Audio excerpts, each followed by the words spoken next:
السلام عليكم ورحمة الله وبركاته. دمان أصحابتا قيمة بدن ay ku xiran General Gaming Technology isku soo noqdo wanaagsan insha Allah ta'ala maanta waxaynu qaadan doonaa 10kii 12aad ee ku baranayna database-ka qaasatan luqadda SQL insha Allah ta'ala 10kan maanta wuxuu noqon doonaa 10 aad u muhiim ah aynu isla aragno 10kan maanta wuxuu ku saabsan yahay 10kan maanta wuxuu ku saabsan yahay select statement haddaba waa maxay select statement select statement waxay awoodiisinaysaa inaan soo akhri karo dhammaan database-kayga xogta ku jirto habab badan ayaa loo soo akhriyaa dhammaan database-ka xogta ku jirto waxaynu isla baran doonaa insha Allah ta'ala sida loo soo akhriyo column sidoo kale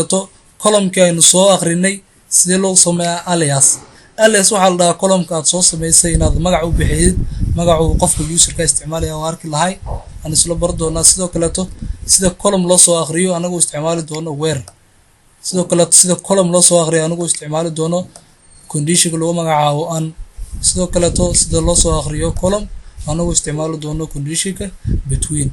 aan isla aragno practicada markaas ayaan fahmi doonaa hore waxaan u soo baranay oo kaliya sida loo soo akhriyo table anagu oo dhihi jirnay statement-gan selecting dhahno star calaamada sax loo yaqaan star kadib all from kadib aan sheegno table waxaan hore u soo baranay sida loo soo akhriyo table-ka balse haddaan u baahdo ardayga inaan soo akhri karo magaciisa oo kaliya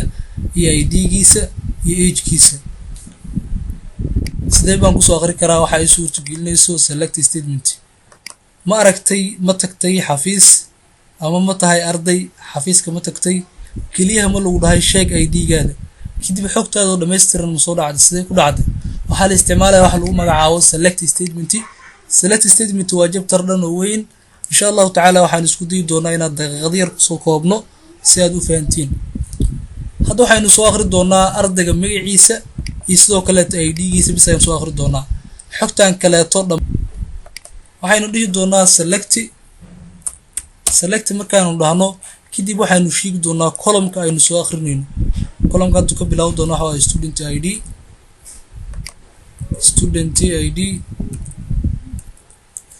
ID markaa tiraahdo comma dheh sidoo kale waxaynu u baahannahay ardaygan magaciisa student name xogtaan inta laga soo akhrinaya waxaan dhihinaa waxa ka soo akhridaa from kadib waxaad sheegaysaa table-ka magaciisa table-ka xogta aynu ka soo akhri doono waxa lagu magacaabaa student 0 kadib execute garay hadda waxa ay soo bixi doonaan dhammaan ardayda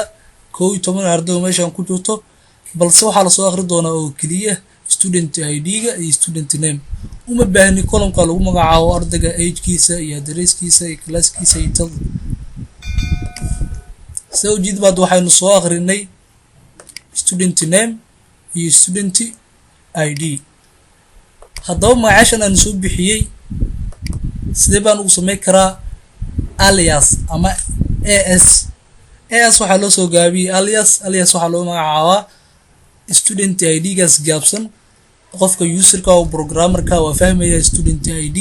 balse qofka isticmaalayo interface-ka programka database markaa dhistid waxa ka soo gaabid ma fahmi dooyo waxaynu u bixi doonaa marka magac la isla fahmayo waxaynu dhihi doonaa intaan aynu soo koobi garaysan doonaa kadib waxaynu dhihi doonaa as student ID markaanu dhahno intaanu comma dhihinaya waxaan dhihi doonaa as waxay u taagan tahay alias kadib quotation geli magacaad u bixinaysa waxaa laga soo gaabiyay as taas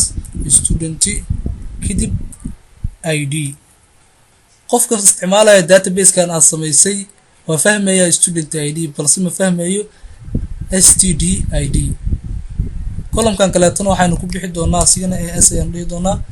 kadib quotation maadaama uu yahay string waxaa laga soo gaabiyay student ayaan dhihi doonaa student name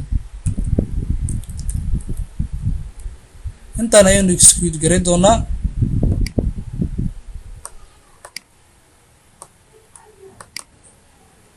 soo jidid meesha hadda column name-kii waxaa soo baxay as-ka aan u sameynay alias-kii student ID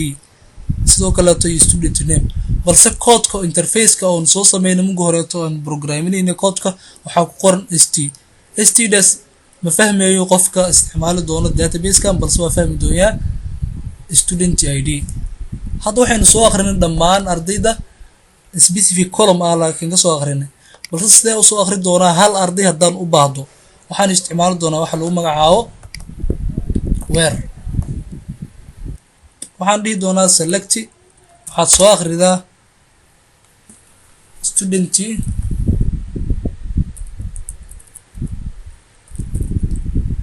student ID soo akhri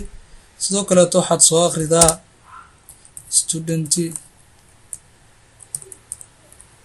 student name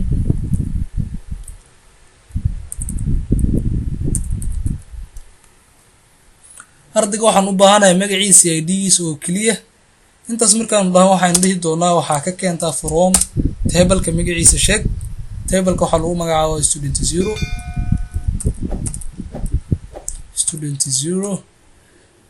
kadib waxaan dhihi doonaa where student ID uu la mid yahay waxaan u baahanahay inaan soo akhrino ardayga saddexaad oo kaleeto student ID 3 kadib waan execute garin doonaa waxaa laga rabaa oo kaliya one row ama hal arday xogtiisa inuu noo soo bandhigo soo jeedin ba ardaygan student ID-ga ID-giisa waxa waaye ID 3 student name waxa waa Faarax Cali Xasan. haddii aan u baahanahay ardaygan xogtiisa oo dhameystiran waxaa sheegi doonaa dhammaan kolomyada uu ka kooban yahay table-kayga hadda waxaa sheegay oo kaliya laba table balse waxaa sii dhihi doontaa table-yada sii sheegi doontaa student age ka mid ah column kaleeto ka mid waxa waaye student address column kale waxaa jiro la dhahaa class sidoo kaleeto column ugu dambeeyo oo ah tel kadib execute garay haddii aad u baahan tahay inaad shaashadan iska yareysid shaashadan hadda waxaa idigu soo dhaweysay u fahantiin waxaad dooran doontaa meeshaas ugu qoran tahay fanaxdaas 200% taas dooro kadib waxa la cabirkaad u baahan tahay ka dhigo 150 xitaa macquul waayn kadib waa inay execute garay doonaa soo jeedid ardaygan magaciisa waa ID-giisa 3 waayn Faarax Cumar Xasan 15 kaaran telka waxa waa hawlwan ciwaankan xiga inuu soo gudbi doonaa isla shaashada ayaan soo dhaweysan doonaa marka horeeto ciwaankan xiga wuxuu noqon doonaa sida loo soo akhriyo column anagu isticmaali doono and condition waxaynu dhihi doonaa select student ID soo akhri xogtan aynu soo koobi garaysan doonaa ilaa xogta waxaan u baahanahay 3 column oo kaleeto student age kadib waxaan dhihi doonaa waxaa ka keentaa from table-ka magaciisa waa student 0 kadib waxaan dhihi doonaa where markaaynu dhahno waxaynu sheegi doonaa column-ka aynu wax ku dabaqi doono ayaynu sheegi doonaa where student hadda waxaynu u baahanahay inaan soo akhrino marka horeeto student age-ka ayaynu soo akhri doonaa waxaynu dhihi doonaa ardayga uu ka wen yahay da'diisa 20 soo akhri ardayga uu da'diisa ka yar tahay 20 intaas soo akhri ayaan dhihi doonaa celceliska ayaa la isticmaalaa marka meeshan joogtid student age uu ka wen yahay 20 and student age uu ka yar yahay 30 student age uu ka yar yahay 30 calaamada greater than waxaa loo yaqaanaa ka weyn tanna less than ka yar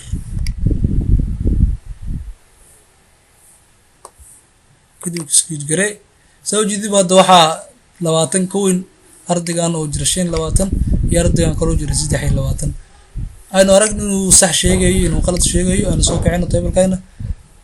ardayga 20 ka weyn marka la dhaho 20 ka lama soo akhri doono haddaan dhahno 20 ka weyn ama la eg ayaa la soo akhri doonaa 20 ardayga 25 waa ka weyn yahay waa noo soo akhriyay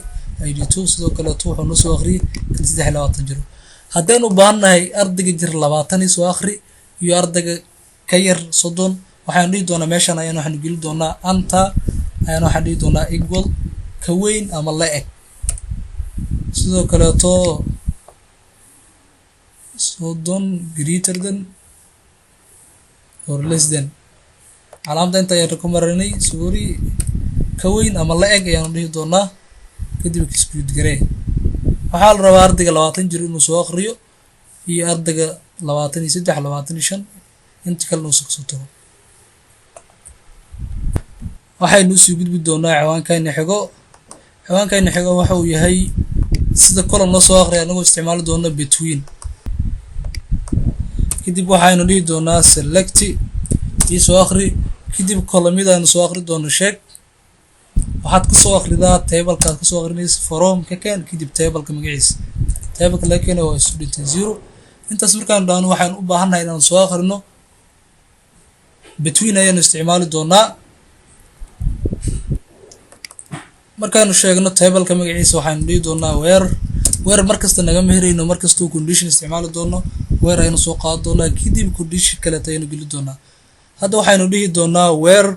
id student id gooda uu la mid yahay column student id aynu ku raadi doonaa student name oo ku raadi kartaa markaas waxaynu ku raadi doonaa student id between student id markaan dhano waxaan dhihi doonaa student id gooda u dhaxeeyo between markaan dhano waxaan u baahanahay ardayga koowaad ilaa ardayga koowaad markaan dhahno an ayaan geli doonaa ilaa ardayga shanaad kadib execute garee soo jidid wuxuu noo soo akhriyay ardayga koowaad ilaa ardayga shanaad insha Allah ta'ala cashirkan inta inuu ogyahay maantay fadlan haddii ugu cusubtahay ugu soo biro channel subscribe leh assalamu alaykum wa rahmatullahi wa barakatuh